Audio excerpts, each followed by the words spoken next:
लंबे समय से एक विवाद का विषय रहा है कि जब हिंदू धर्म यानी कि सनातन धर्म के सभी क्रियाकलाप विक्रम संवत पर आधारित थे, तो जब राष्ट्रीय कैलेंडर बनाने की नौबत आई तो फिर शक संवत को राष्ट्रीय कैलेंडर क्यों घोषित कर दिया गया, क्यों बना दिया गया? आखिर ऐसी कौन सी परिस्थिति रही, ऐसी कौन सी मजबूरी रही? क्या इसमें प्रधानमंत्री पंडित जवाहरलाल नेहरू का कोई पॉलिटिकल एंगल था या कैलेंडर सुधार समिति का अपना एक तर्क था? आज के इस वीडियो में वैज्ञानिक पहलू पर भी नजर डालेंगे और इसके राजनीतिक पहलू पर भी नजर डालेंगे कि आखिर ऐसी कौन सी मजबूरी रही कि विक्रम संवत की जगह पर शक संवत को राष्ट्रीय कैलेंडर घोषित कर दिया गया। आगे बढ़ने से पहले एक चीज मैं क्लियर कर दूं कि दुनिया के जो भी कैलेंडर हो, वो चाहे ग्रेगोरियन कैलेंडर हो जिसे आज हम लोग अंग्रेजी कैलेंडर के नाम से जानते हैं, इस्लामिक हिजरी कैलेंडर हो, शक संवत के कैलेंडर हो, विक्रमी संवत वाले हो, चाइनीज जापानी, दुनिया के जो भी कैलेंडर हो, वह या तो सौर मास पर आधारित होंगे या तो चंद्रमास पर आधारित होंगे। सीधी सी बात, अगर हम पृथ्वी पर बैठ के कोई कैलेंडर बना रहे हैं, भाई साल और महीने का आकलन कर रहे हैं, साल और महीने की कल्पना कर रहे हैं, तो कैसे करेंगे? भाई पृथ्वी सूर्य का एक चक्कर ऐसे लगा लेगी, उसको एक साल मान लिया गया और इसी को महीनों में बांट दे। एक तरीका यह है जब चंद्रमा को हम नजरअंदाज कर दें तो। अब या तो चंद्रमा को आधार मान लें तो फिर क्या होगा, चंद्रमा पृथ्वी का एक चक्कर लगाता है, इस तरह से एक एक महीना का आकलन कर लें और फिर एक साल तैयार कर लें। दो ही तरीका हो सकता है और दुनिया में जो भी कैलेंडर बने इन्हीं दोनों पर आधारित है। लेकिन ये इतना आसान नहीं है जितने आसानी से मैं बता दे रहा हूं। चंद्रमा पृथ्वी का एक चक्कर लगाता है तो उसकी अपनी कोई गति होगी, चक्कर लगाने का कोई तो कोई स्पीड होगा ना, जिस स्पीड से वो दौड़ता होगा और कुछ टाइम में एक चक्कर पूरा करता होगा। चंद्रमा अपनी धुरी पर भी एक चक्कर लगाता है, याद रखिएगा, उसकी भी अपनी कोई स्पीड होगी और कोई समय होगा। पृथ्वी अपनी धुरी पर एक चक्कर लगाती है, कोई स्पीड और कोई टाइम तो होगा ना। और पृथ्वी सूर्य का एक चक्कर लगाती है तो उसकी भी अपनी कोई स्पीड होगी और कोई टाइम होगा। तो जरा उसको एक नजर देख लीजिए। ये देखिए, पृथ्वी की घूर्णन गति यानी कि पृथ्वी अपनी धुरी पर एक चक्कर लगाती है तो किस स्पीड से लगाती है, तो 1674 किलोमीटर पर घंटे की स्पीड से एक चक्कर लगाती है। और कुल टाइम कितना लगता है अपनी धुरी पर एक चक्कर पूरा करने में इस स्पीड से, तो 23 घंटा 56 मिनट 4 सेकंड का टाइम लगता है। अब पृथ्वी सूर्य का एक चक्कर लगाती है तो सूर्य का जब एक चक्कर लगाती है तो किस स्पीड से घूमती है, जरा देखिएगा, 1,07,226 किलोमीटर पर घंटे के स्पीड से पृथ्वी दौड़ रही होती है, यानी कि 30 किलोमीटर प्रति सेकेंड के हिसाब से। मान लिया अगर आज का वीडियो 10 मिनट के आसपास का हो और आप 10 मिनट देख लिए तो इतने देर में पृथ्वी 18,000 किलोमीटर दौड़ चुकी होगी और हमें पता ही नहीं, हम तो यहीं बैठे बैठे रह गए। खैर आइए, अब टाइम कितना लगता है, 365 दिन 5 घंटा 48 मिनट 46 सेकेंड, यानी कि ना तो ये पूरी तरह से 365 दिन में है और ना ही 366 दिन में है। तो हम क्या करते हैं, जैसे साल की गणना जो अपने यहां हुई है, पूरी दुनिया जिसको मानती है, तो क्या है कि 365 दिन है, बचा कितना, लगभग 6 घंटा। हालांकि पूरी तरह से 6 घंटे नहीं है, लेकिन मान लिए 6 घंटे के आसपास। तो 365 दिन होता है, 365 दिन होता है, 6 घंटा बैलेंस बचता गया। 4 साल बाद 6 चौको 24 घंटा होता है, तो एक दिन जोड़ देते हैं तो हो जाता है 366 दिन हो जाता है। इसी को लीप ईयर कहा जाता है। ये बात समझना। अब आइए चंद्रमा पे। चंद्रमा की अपनी कोई घूर्णन गति होगी, चंद्रमा अपनी धुरी पर नाचता होगा, तो अपनी धुरी पर नाचता है तो 16.7 किलोमीटर पर घंटे के हिसाब से, और टाइम कितना लगता है, 27 दिन 7 घंटा 43 मिनट और 11.5 सेकंड का टाइम लगता है अपनी धुरी पर घूमने में। चंद्रमा का परिक्रमण गति देख लीजिएगा, चंद्रमा पृथ्वी का एक चक्कर लगाता है तो कितना टाइम लगता है, कितनी स्पीड होगी वो देख लीजिएगा।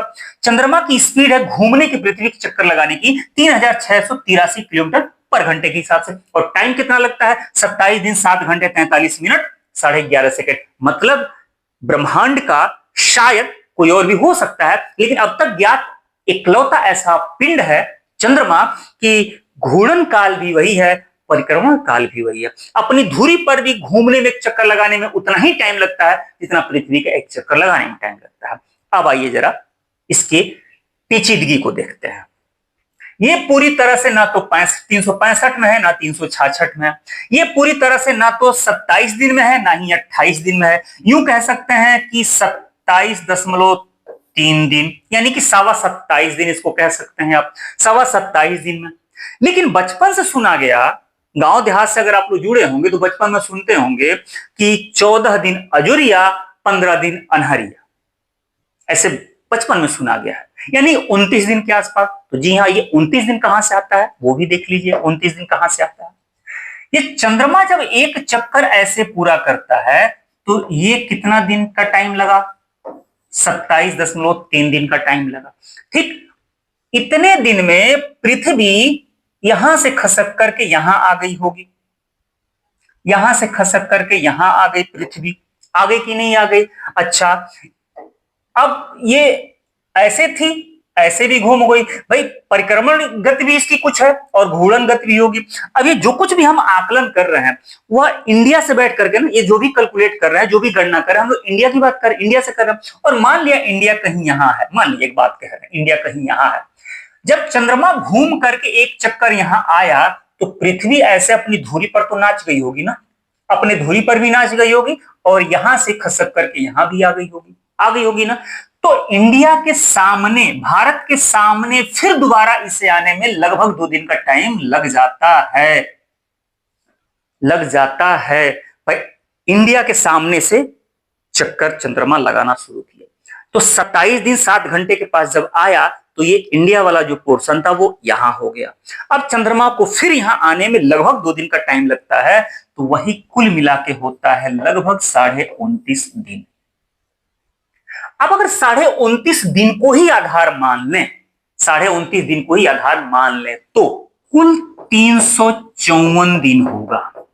अगर 12 चक्कर चंद्रमा ऐसे ऐसे घूम जाए तो कुल कितना होगा? 354 दिन होगा। ठीक, और सौर मास के हिसाब से पृथ्वी एक चक्कर कितने दिन में लगा रही है? तो 365 दिन में लगा रही है। अब कितने दिन का डिफरेंस हुआ? 11 दिन का लोचा इसमें आ गया। यह भी एग्जैक्ट 11 नहीं है, 10:30 11 के आसपास बैठेगा, 11 दिन का लोचा आ गया। यानी कि जब पृथ्वी के हिसाब से, सौर मास के हिसाब से पृथ्वी का जब एक चक्कर हो जाएगा, 1 साल हो जाएगा, तो चंद्रमा के हिसाब से 1 साल 11 दिन, यानी कि 12 महीना 11 दिन एक्स्ट्रा भी हो रहा है ना। तो पूरी तरह से 30 दिन में हुआ ना 29 दिन में हुआ। तो किया क्या जाता है, यह 10.5 या 11 दिन इस साल का बच गया, फिर अगले साल में 11 दिन बच गया, फिर अगले साल में 11 दिन बच गया, 10.5 11 दिन, तो तीनों जोड़ करके लगभग हो जाता है 30-32 दिन।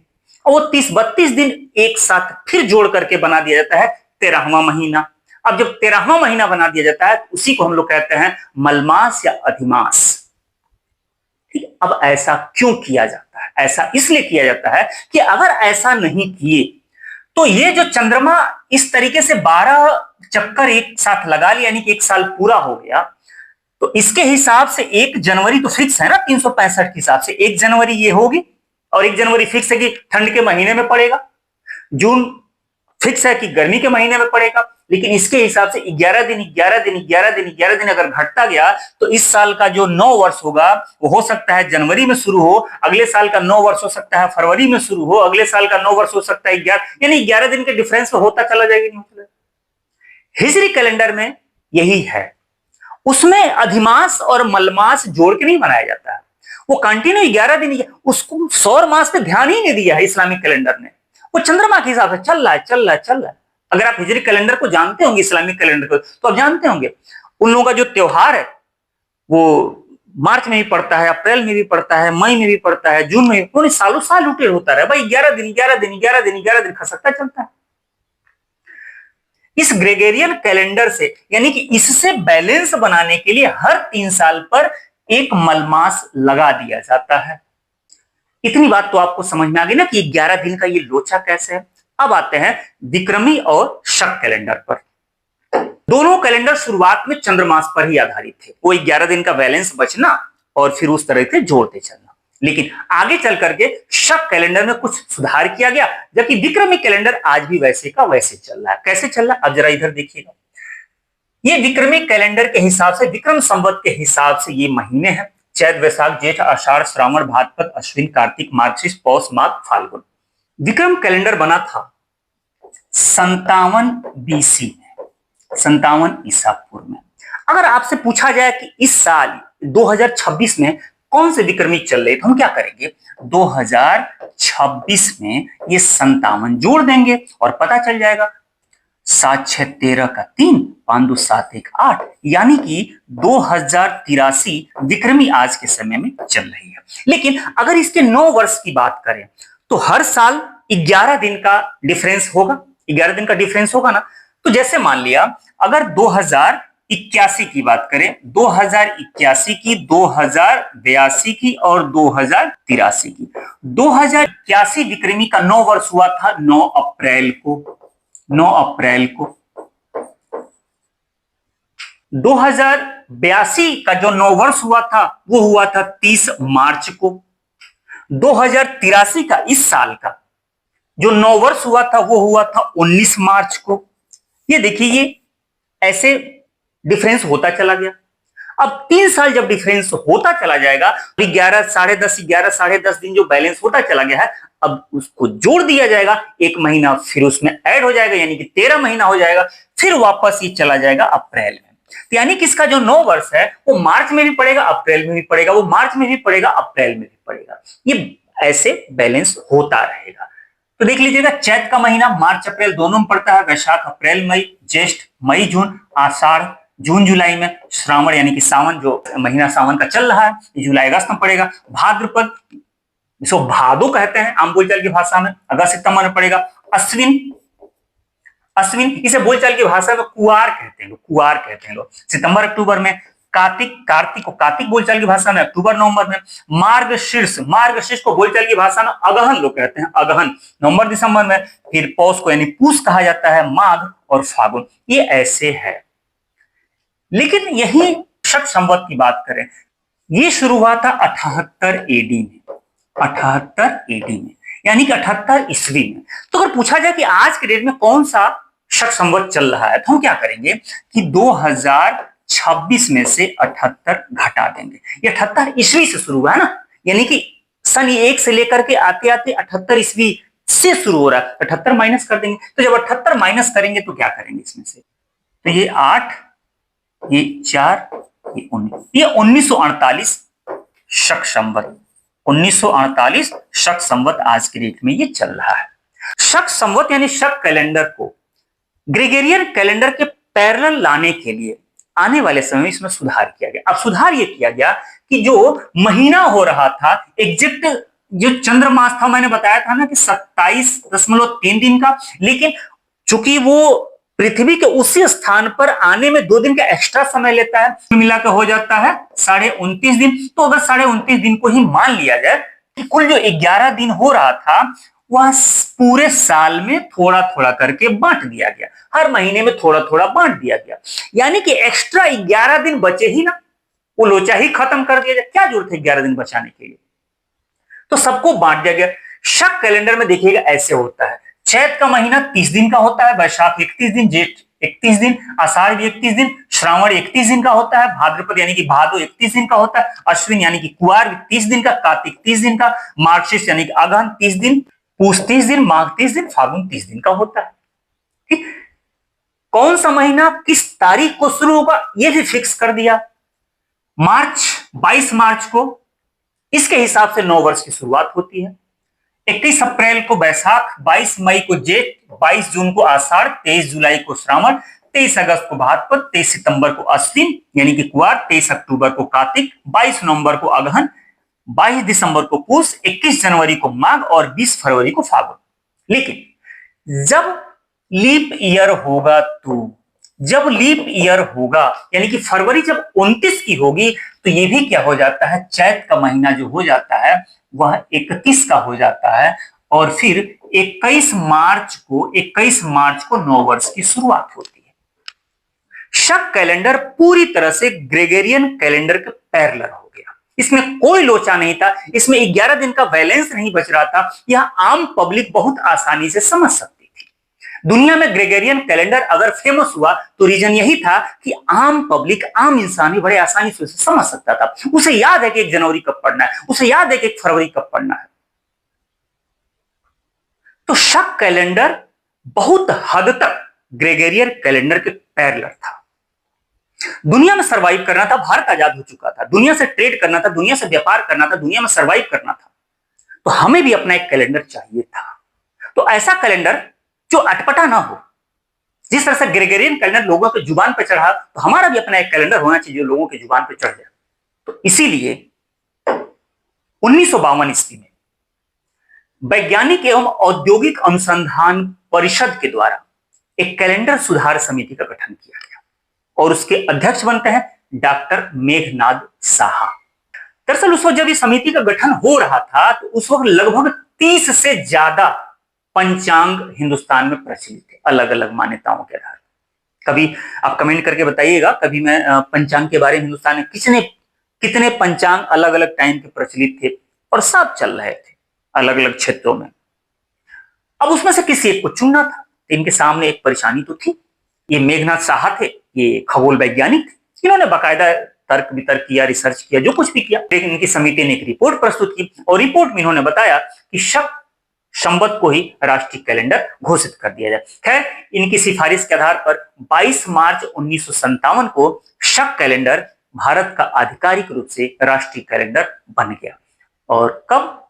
1 चैत 1879 को, 1 चैत 1879 को।